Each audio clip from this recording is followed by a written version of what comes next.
Buenas, es un gusto poder estar aquí una vez con ustedes para hablar de algunas maravillosas verdades que se necesitan exponer, especialmente en los tiempos que estamos viviendo donde hay tantas religiones y confusión acerca de la divinidad o de la deidad del Padre Celestial y de su Hijo. Y en esta hora pues quiero hablar de un tema pero muy controversial. Casi muchos de los cristianos no entienden. Cuando hablan, discuten y cuando les toca cosas que no son verdad, como que pues no pueden aceptarlo y combaten y luchan y creen ellos que están establecidos en verdad. Pero bueno, el trabajo de nosotros es poner estas cosas para que escudriñen la escritura, no para que se pongan nerviosos, porque la salvación viene de Yahweh mediante su Hijo amado, nuestro amo y Señor Jesucristo, Yahshua HaMashiach. Entonces esta vez le voy a hablar acerca del tema el Yahshua HaMashiach, el Jesús Mesías de las Escrituras o el Cristo de la cristiandad, ¿verdad? Bajo los subtítulos de ¿quién es Jesús el Cristo de la cristiandad? Algunos datos del desarrollo a través de los concilios de la deidad del Cristo de la cristiandad. 2. Desarrollo del Jesús de la cristiandad. 3. ¿Qué dicen todo el conjunto de las escrituras de Yahshua HaMashiach? ¿Es hombre deidad o solo hombre? 4. La concepción de Yahshua en mí, llamó María, por el Ruach HaKodesh de Yahweh. Y transferencia nuclear de la vida celestial. Hay una diferencia entre Yahshua HaMashiach y el Cristo de la cristiandad. ¿Cuál es la diferencia? ¿Son acaso dos personajes diferentes? ¿Son acaso dos mesías diferentes? La respuesta a las dos últimas preguntas en su orden es no y sí. No son dos personajes diferentes, son el mismo personaje histórico. Tanto el Yahshua hebreo al que expongo y Jesús, el Cristo de la cristiandad, ambos se refieren al personaje histórico que vivió en Israel en el siglo I. Pero la forma de asimilar, comprender y estudiar los dichos, acción y enseñanza del personaje histórico del siglo I, mayormente conocido como Jesús en vez de Yahshua, es lo que marca la diferencia entre el uno y otro. Por eso, la respuesta a las últimas preguntas es sí, son dos conceptos diferentes de Mashiach. A esta diferencia hay que agregar la evidencia diferente de su nombre, mientras la religión del Cristo cristiano ha optado por llamar a su Cristo con una pobre transliteración greco-latina. Al Mashiach hebreo se le conoce por su nombre original. Pero la clave para entender la diferencia entre uno y otro Mashiach es la diferencia de concepción no solo teológica, sino también desde un trasfondo hebraico.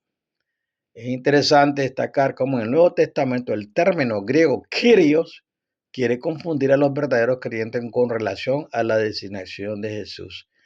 En el judaísmo del siglo I, Adonai significa el Señor y Adoni, mi Señor.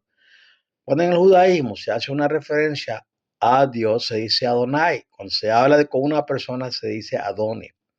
La cristiandad posterior que necesitaba confundir ambos términos para proclamar que Jesús era al mismo tiempo un hombre y un Dios encarnado, fundió las dos palabras Adonai y Adoni en las palabras griegas Kyrio. Pregunta, ¿quién es Jesús, el Cristo de la cristiandad? Jesús, el Cristo de la cristiandad, fue un Dios que vino a la tierra para sufrir y morir por los pecados. Él es una especie de mitad deidad y mitad hombre, o lo que es lo mismo, hombre, deidad.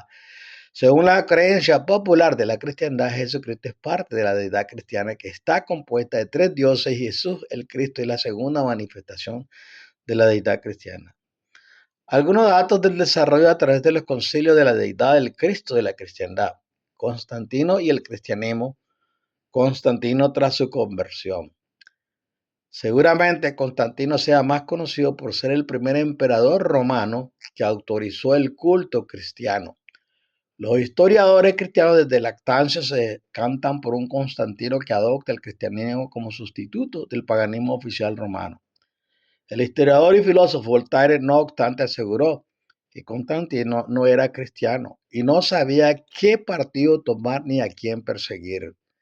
Su reinado llegó a ser un momento crucial en la historia de la Iglesia Católica, en la cual Constantino no sería bautizado hasta hallarse en su lecho de muerte. Constantino, llamado por su importancia el 13º apóstol en las iglesias orientales. Primer concilio de Nicea 325, formulación del símbolo. El concilio primero de Nicea 325 significó un triunfo rotundo para los defensores de la ortodoxia, entre los cuales se destacaban el obispo español Ocio de Córdoba y el diácono, luego obispo de Alejandría, Atanasio. El concilio definió la divinidad del verbo, empleando un término que expresaba de modo inequívoco su relación con el Padre, bomoousios, consustancial. El símbolo niceno proclamaba que el Hijo, Jesucristo, Dios de Dios, luz de luz, Dios verdadero, engendrado, no creado, es consustancial al Padre. Los concilios ecuménicos, el periodo romano cristiano revistió extraordinaria importancia desde el punto de vista doctrinal. Liberada la Iglesia, llegó el momento histórico de formular con precisión la doctrina de la ortodoxa acerca de algunas cuestiones fundamentales de la fe cristiana. La Trinidad, el misterio de Cristo y el problema de la gracia. La definición del dogma católico se llevó a cabo en medio de recias batallas teológicas frente a herejías que produjeron excisiones en el seno de la Iglesia, algunas de las cuales hoy todavía perduran. Instrumento fundamental de esta tarea fueron los concilios ecuménicos. 8 concilios ecuménicos reunidos entre los siglos IV y IX integran el primer ciclo de la historia conciliar de la Iglesia. Fueron estos, por orden cronológico, el primero de Nicea 325, que definió la consustancialidad del Hijo con el Padre. El Concilio primero de Constantinopla definió la divinidad del Espíritu Santo, 381. El Concilio de Éfeso, 431, proclamó la maternidad divina de María. El de Calcedonia, 451, definió la doctrina de las dos naturalezas en la única persona de Cristo. El Concilio 2 de Constantinopla, 553, condenó como nestoriana la doctrina de los tres capítulos, y el tercero de Constantinopla, 681, formuló la doctrina de las dos voluntades en Cristo. El texto del credo atanasiano. Ahora bien, la fe católica es que veneremos a un solo Dios en la Trinidad y a la Trinidad en la unidad, sin confundir las personas ni separar la sustancia.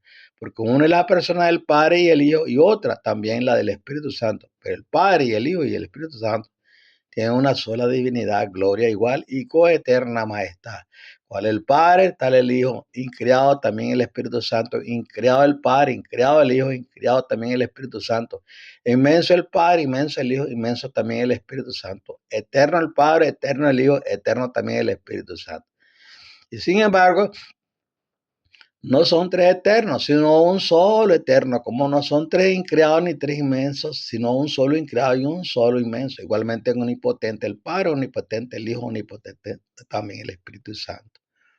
Y sin embargo, no son tres omnipotentes, sino uno solo omnipotente. Así, Dios es el Padre, Dios es el Hijo, Dios es también el Espíritu Santo. Y sin embargo, no son tres dioses, sino un solo Dios. Así el Señor es el Padre, Señor es el Hijo, Señor también es el Espíritu Santo, y sin embargo no son tres señores, sino un solo Señor.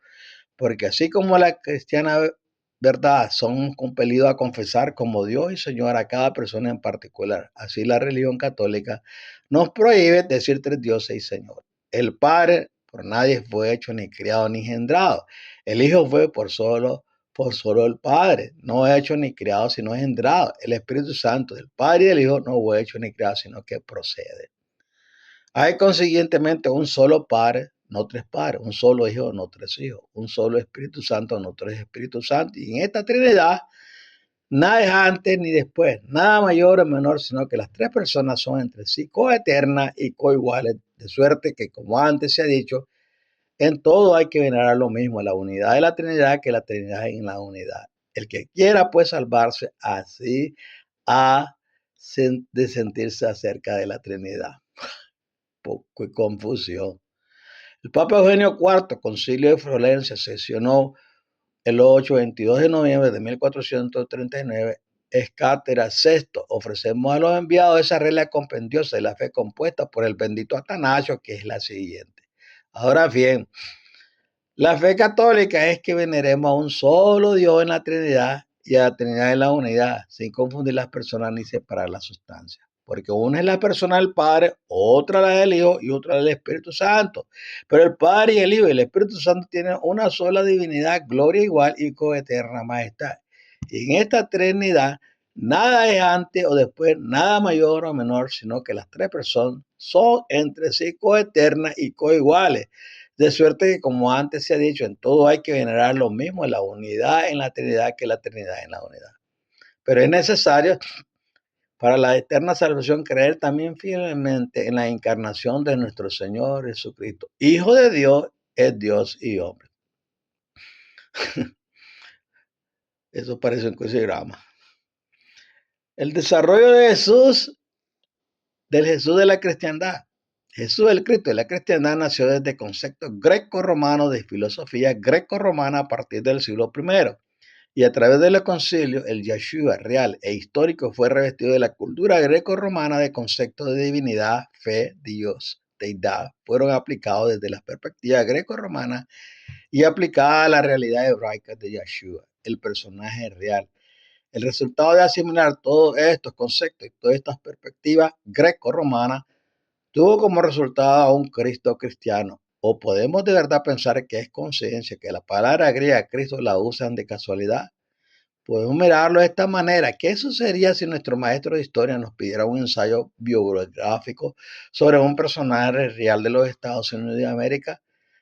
Analicemos lo siguiente. Si tuviéramos que hacer este ensayo sobre Abraham Lincoln, ¿acaso abordaríamos la historia de la partida británica? ¿Acaso nuestra sapiencia nos indicaría abordar y entender las palabras de Abraham Lincoln desde la perspectiva mexicana de la época? ¿Verdad que no? Pues esta es la cuestión. La religión del Cristo, de la cristiandad, hizo exactamente eso. Asimiló, entendió y usó métodos diferentes a los hebraicos para comprender las palabras, enseñanzas y acciones del personaje judío llamado Yeshua, que vivió en Israel en el siglo I. El resultado es una desviación y distorsión teológica, por usar este término familiar, entre el personaje real hebraico y una invención greco-romana. Lo que trato de expresar sé que es entendible. Por ejemplo, nosotros en su momento estudiamos la historia universal en la escuela, nuestros libros están en castellano. Sin embargo, lo que a veces estudiamos y analizamos la historia francesa, la historia inglesa o la historia americana, aun cuando nuestros libros están en español, el contenido y trasfondo de esas palabras tiene un contexto francés, inglés o americano, no el que nosotros tenemos con nuestro idioma y cultura. Lo mismo sucede con los documentos preservados de los primeros seguidores de Yeshua, nuestro personaje real e histórico. Estos documentos están preservados en idioma griego, pero el contenido y contexto es hebraico, no helénico. Su contexto es judío y no romano. Los temas tratados en estos documentos son hebraicos. El problema está y ha estado siempre en la forma, manera y método de estudiar los dichos, enseñanzas y acciones del personaje histórico real llamado Yeshua. Este personaje nació en Israel en el primer siglo, vivió en Israel, habló el idioma de Israel, su ministerio fue en Israel, sus enseñanzas fueron dirigidas a israelitas, su fe era israelita. En otras palabras, Yeshua nació como judío, vivió como judío y murió como judío. Para poder conocer al personaje real tenemos que estudiar sus palabras, dichos y enseñanzas, y para ello tenemos que adentrarnos en el contexto religioso, cultural e histórico en el que Yeshua, el personaje real, interactuó, porque su contexto religioso era el judaísmo del periodo del Segundo Templo. Su cultura era la cultura judía, su contexto histórico el de un pueblo, Israel, aunque bajo el dominio romano. Así que todo su contexto es hebraico, no helénico. Es judío, no romano. Todo su entorno giraba sobre el Elohim Yahweh, de Abraham, de Isaac, de Jacob, de Moisés, de David, la Torá, los profetas, los mandamientos, el templo de Jerusalén, sobre el Mesías de Israel, el amor al Elohim de Israel. Todos estos temas no son temas de cultura griega o romana. Cuando los griegos esperaban un ungido o los romanos un Mashiach, ¿cuándo esperaban ellos eso? Nunca. La gran diferencia entre el Yeshua judío y el Jesús de la cristiandad es una diferencia entre el día y la noche, una diferencia entre lo que es real y lo que es inventado, una diferencia entre el pensamiento hebraico y el pensamiento helénico. Podríamos decir sin lugar a equivocarnos que la cristiandad ha hecho un mito de Yeshua HaMashiach. ¿Qué dicen todo el conjunto de las escrituras de Yeshua HaMashiach? ¿Es hombre de deidad o solo hombre? Cuando nos referimos al Mesías de la Escritura, nos referimos a la exigencia profética que contiene todas las escrituras desde el libro de Génesis hasta el último libro de Apocalipsis. El Mesías de la Escritura tenía que cumplir con dos requisitos proféticos imprescindibles. Uno era el de sacerdote y otro como rey. De todo lo que estudiamos con detenimiento de la Escritura, sabemos que el rey David fue un modelo profético del Mesías. David no solo fue rey, sino también ejerció el oficio de sacerdote, según está documentado en el segundo libro de Samuel 24-25. Y David construyó allí un altar a Yahweh y ofreció holocausto y presentó ofrendas de paz. Yahweh se manifestó sobre el país y detuvo la plaga que había contra la casa de Israel. Esta función sacerdotal del rey David es una de las funciones proféticas que tenía que cumplir también el venidero Mesías. El profeta Zacarías nos amplía todavía más sobre la designación de los oficios del Mesías. En el capítulo 6, versículos 2 y 3 te dice, y dile, así dice Yahweh de los ejércitos. He aquí el varón, cuyo nombre es Dinja en arameo, Herme en hebreo. Herme es un título mesiánico, Jeremías 23:5. Desde abajo se manifestará y él reedificará el templo de Yahweh y recibirá honra y se sentará y gobernará sobre su trono. Será sacerdote sobre su trono y habrá consejo de paz entre ellos dos. Entre ellos dos, ¿qué dos? Los dos oficios que tendría el Mashiach, el de gobernante Melech HaMashiach, rey Mesías, y el de sacerdote. Lo significativo de este pasaje es que sería el varón al cual se le otorgaría la designación de Mashiach. Los profetas del Tanakh, el mal llamado Antiguo Testamento, nos hablan de un varón hombre que ejercería como sacerdote a favor de la humanidad, no de una mitad deidad y mitad hombre, o lo que es lo mismo, hombre deidad. El profeta Isaías confirma el hecho de que el Mashiach tendría que ser un hombre.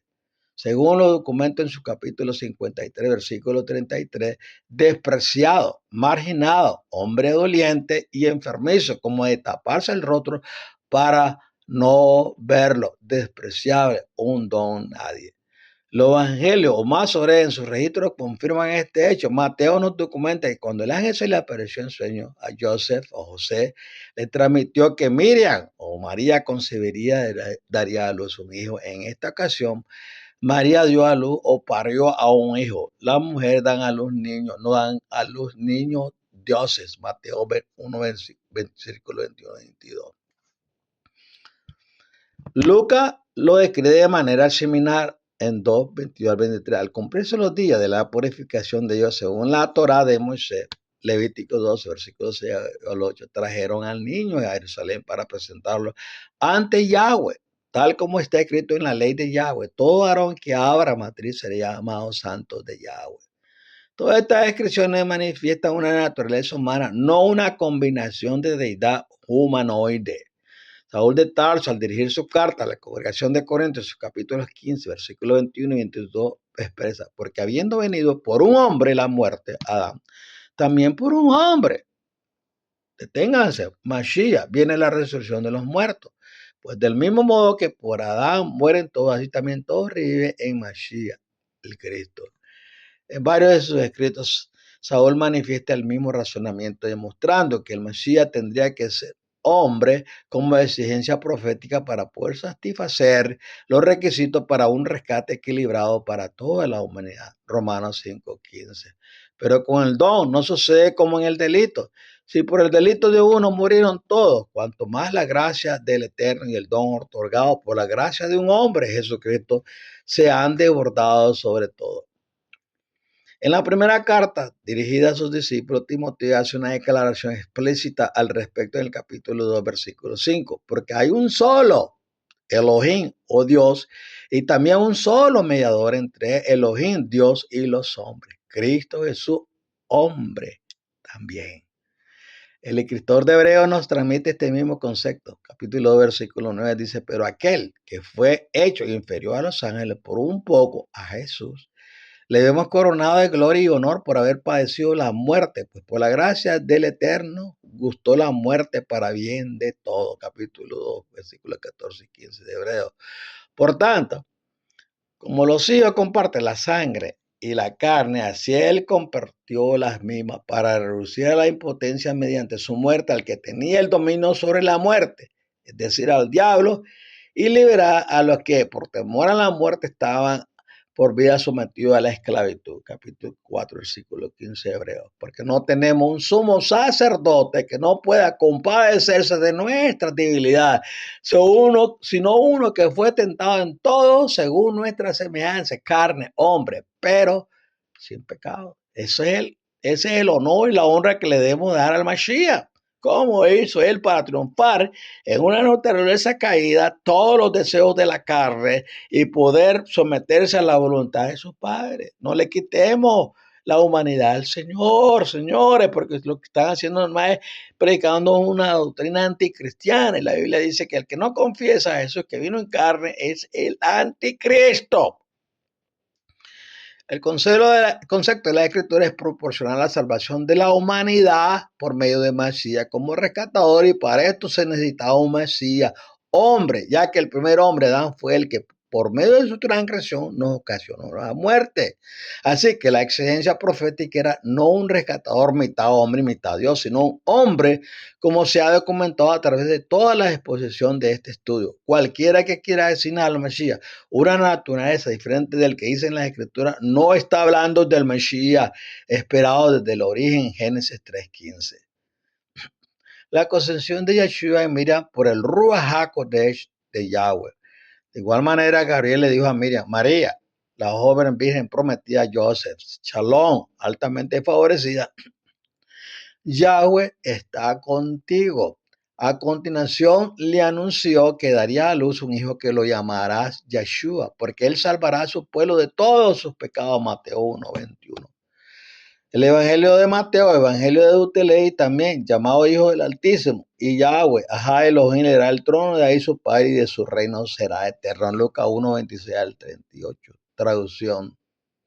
El registro bíblico muestra que Gabriel es una criatura angélica de alto rango, estrechamente relacionada con la corte celestial, alguien que está de pie cerca y delante de Elohim, el Todopoderoso, y a quien Elohim envió para pronunciar mensajes especiales a los siervos de Yahweh aquí en la tierra. Lucas 1:19, versículo 26. Su apariencia personal en visión o materializado respondía al significado de su nombre como un hombre físicamente capacitado. Daniel 8:15. En este caso concreto, su misión consistió en transferir la existencia, vida del Hijo Celestial de Yahweh mediante el Ruach HaKodesh, Espíritu Santo.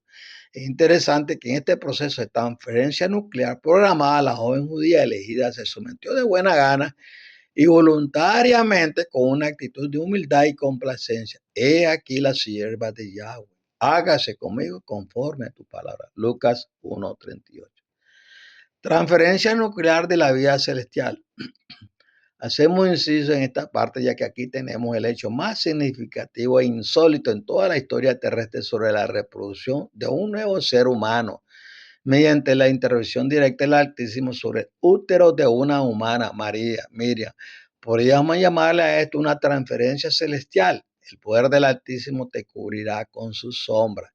En este sentido, no ocurrió una llamada partenogénesis, la reproducción asexual o a la división del óvulo sin fecundación, del griego parteno, que significa virgen más génesis, principio, pero sí una verdadera fecundación programada dentro de la matriz femenina de Miriam y mediante la presencia de gametos masculinos. Es por eso que el bebé Yeshua Jesús no salió mujer, como hubiera sido si fuese una intervención a modo de clonación.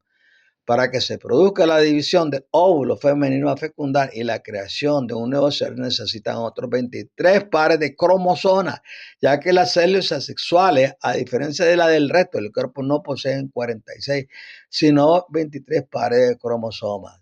Además de lo que ya posee el ovocito, ya sea de gameto femenino o masculino, de lo contrario sería imposible la generación de vida. El cromosoma que determina el sexo lo posee solamente el varón en el par 23, el último, y en este caso la transferencia nuclear venía mediante el principio de vida existente en el ser masculino celestial introducido en el óvulo de Miriam.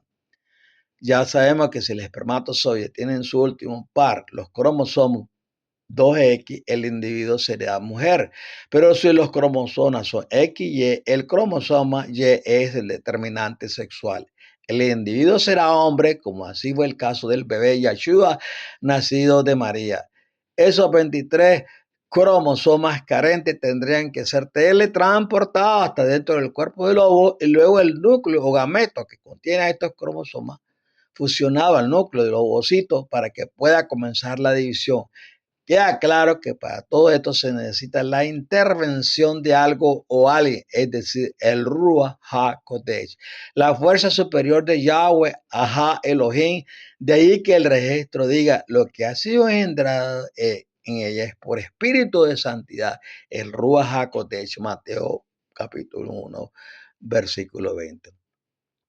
Tenemos que admitir que si el simple hombre puede de manera limitada manipular el proceso de fecundación en el laboratorio, ciertamente no está más allá del poder del dador de la vida y creador del universo hacerlo y transferir la fuerza de vida de su hijo desde los cielos al óvulo de una joven doncella virgen.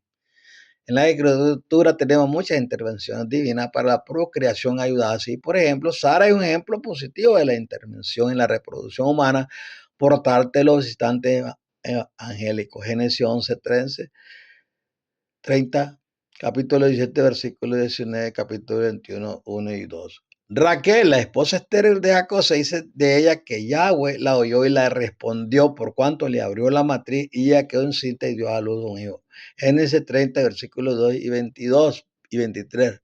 Rebeca, Génesis 25 y 21, la madre de Sansón, Jueces 13, 2 y 3, también se dice que Yahweh le concedió a Ruth, la antepasada de David, concebir un hijo, Ruth 4:13. Ana, 1 Samuel 1:10, 11, 2 al 5, una mujer de Sunén, segunda de Reyes 4:14 al 17, y Elizabeth, Lucas 1:7 y versículo 36. Son otros claros ejemplos de lo anteriormente dicho. No obstante, no estamos diciendo que fuese exactamente así el proceso de usarse un óvulo femenino del que se descarta toda posibilidad de imperfección. Algunos piensan que no se usó ningún óvulo humano en esta maravilla de maravillas que realizó Yahweh el Altísimo mediante el Ruach HaKodesh. Y creemos sinceramente que no se ha de descartar esta posibilidad. Además, en el Salmo 40 dice la profecía 46, sacrificios y ofrenda de grano. Tú no quieres, más bien tú has preparado un cuerpo para mí. Ofrendas quemadas y ofrendas por el pecado, tú no demandas.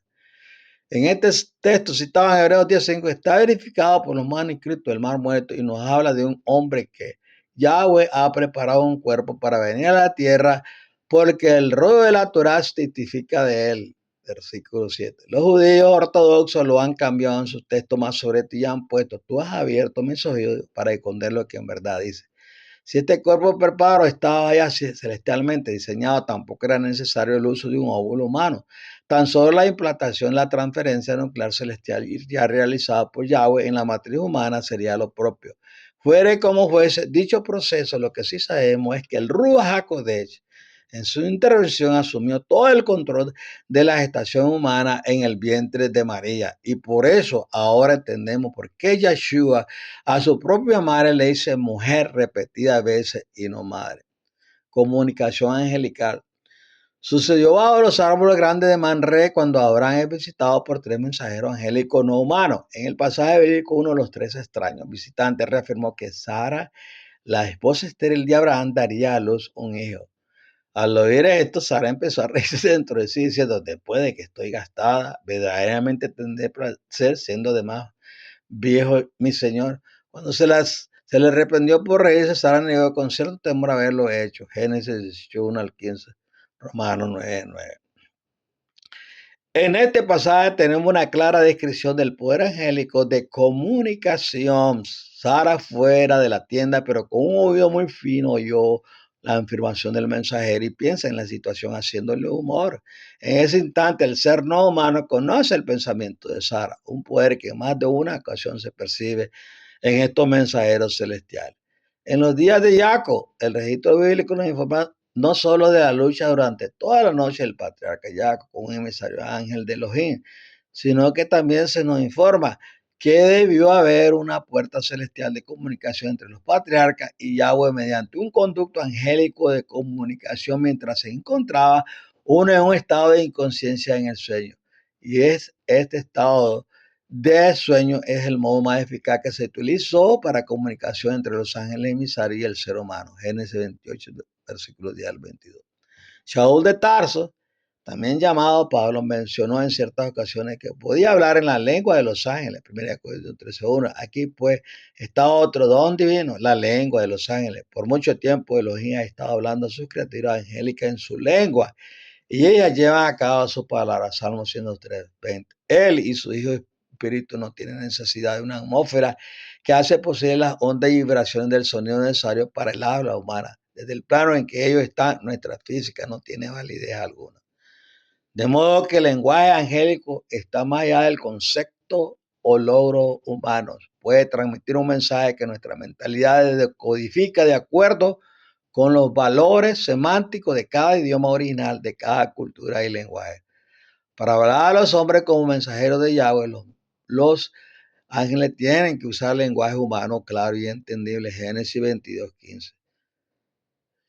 Si una entidad espiritual verdaderamente elevada, como son los ángeles de Elohim, se comunicaran con personas terrestres en un lenguaje incomprensible, puede que sea en casos de lenguaje confuso. No son ángeles de Yahweh. Cuando se produce una comunicación con un ser espiritual angélico elevado, el mensaje siempre es fluido, claro y sin rodeo, aunque la percepción de voz angelical no se produce mediante la actividad del sentido del oído terrestre, sino mediante la activación de los sentidos eternos. Bueno, hemos llegado ya a esta final. Ahí les dejo otra vez otro mensaje controversial para que entiendan bien la naturaleza humana del Señor. Porque por ahí andan diciendo toda la iglesia que Jesús es Dios. La palabra Dios es la palabra Teos, que significa todopoderoso. Es la palabra Elohim, su nombre es Yahweh, es el Padre celestial y el Padre de Yeshua, porque él fue el que lo engendró en el vientre de María. Fue un milagro maravilloso, así como ocurrieron los milagros. Por eso es bueno que estudie las escrituras detenidamente en cada momento en que llegan los mensajeros de Señor a darles buenas nuevas a la familia de que van a conseguir un hijo. Porque esa parte es cuando Él interviene. Por eso es cada varón que nacía del vientre era especial, era un hijo de Dios o del Todopoderoso. Y sé que algunos ahí tienen tantas ideas greco-romanas que nacieron de los padres griegos que venían de escuelas de filosofía griega y también creían un panteón de dioses, solamente les cambiaron sus nombres. Y hoy la Iglesia Católica Romana hace lo mismo. La Iglesia canoniza a hombres que fueron siervos de Dios. La palabra es santo, separado. Usted y yo somos santos del Señor. Y cuando Él quiera usarnos, nos usa a través de la inspiración divina enviada por sus ángeles y su espíritu que mora en el creyente fiel y que ama la verdad y no está perdiendo el tiempo. Cuando digo perder el tiempo, muchas personas han tenido la oportunidad de estudiar, pero dejaron de estudiar. Hoy no cargan ni Biblia. Antes se cargaba la Biblia como un método ese que decían la gente, eran los hermanos separados o los cristianos. Son los cristianos. Alguien me preguntó si yo era cristiano. No, yo soy seguidor de Mashiach y trato de preservar la verdadera y sana doctrina desde un principio y no deshumanizo a mi Señor, porque Él era ser humano, en carne vino y en carne se fue, pero con un cuerpo glorificado, como usted y yo cuando nosotros salgamos de la tumba fría, si acaso hemos partido al sepulcro, no a ningún otro lugar. En el día de la resurrección, que es la primera, usted va a ser levantado de entre los muertos y va a ser glorificado, un cuerpo celestial, porque el que mora en la presencia de la divinidad tiene que ser revestido de eso, porque si no, la carne se desintegra, lo achicharra. La potencia de nuestros padres viene como una bomba nuclear. Cuando cae entre una comunidad una bomba nuclear, desbarata todo, si no den cuenta lo que le pasó a los japoneses en la Segunda Guerra Mundial. Por eso hoy en día los gringos están muy cuidadosos de ese pueblo porque para poder, ese pueblo era pueblo testarudo, no terminaba la guerra, y tenía que terminar la guerra porque estaban muriendo miles de personas. Y ellos se ofrecieron como el sacrificio para poder calmar la la ira del hombre en la tierra. Entonces, bueno, es que usted escudriña las escrituras y ya déjese de esas ideologías que nacieron en Roma en el 325 y se formularon por todos estos años. Sí que la reforma hizo un gran trabajo y es volver a rescatar la razón y la voluntad del individuo, pero se les quedó el carro varado en yangas, en doctrinas que trajeron de Roma. Salgamos de eso. Ahí está. Les amo en el Señor y que la bendición del Señor esté con usted en su hogar, en su familia, en su trabajo. Y guárdese para el Señor, porque ya Él pronto viene. Bye bye.